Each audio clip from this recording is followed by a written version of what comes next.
'Twas the night after Christmas, and all through the trailer, the beer had gone flat and the pizza was stale. The tube socks hung empty, no candies or toys. I was camped out in my old lusty boy. The kids, they weren't talking to me or my wife. The worst Christmas they said they had had in their lives. My wife couldn't argue, and neither could I. So I watched TV, and my wife, she just cried. Went out in the yard, the dog started barking. I stood up and looked and saw Sheriff Larkin.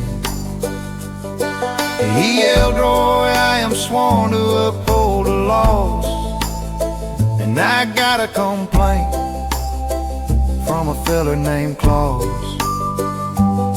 Claus, I don't know nobody named Claus, and you ain't taking me in without probable cause." Then the sheriff, he said, "The man was shot at last night." I said, "Well, that might have been me, just what's he look like?"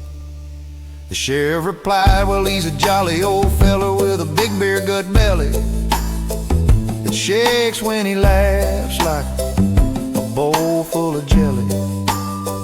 He sports a long beard and a nose like a cherry." I said, "Sheriff, that sounds like my wife's sister Sherry."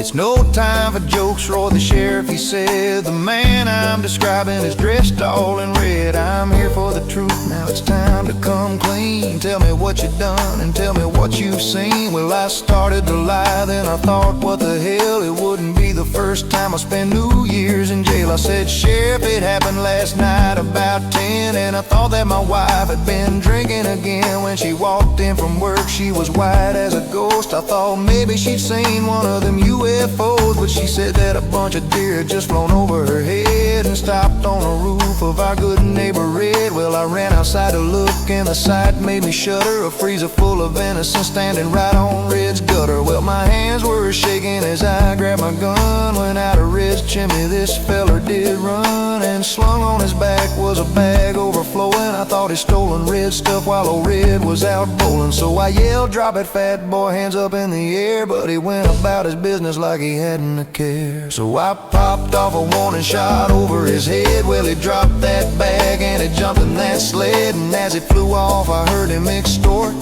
"That's assault with intent, Roy, I'll see you in court." "Sheriff, I'll tell you this, you put a subpoena on me, I ain't gonna show up. If you're gonna show up, I'll hole up in the cellar and you'll never rid me out of there. So I don't say we just forget all this, 'cause we've known each other a long time. You just turn the car off, come in, and we'll watch wrestling and eat some Easter bunny stew, and talk about how to catch that tooth fairy. She's been over here about every other night."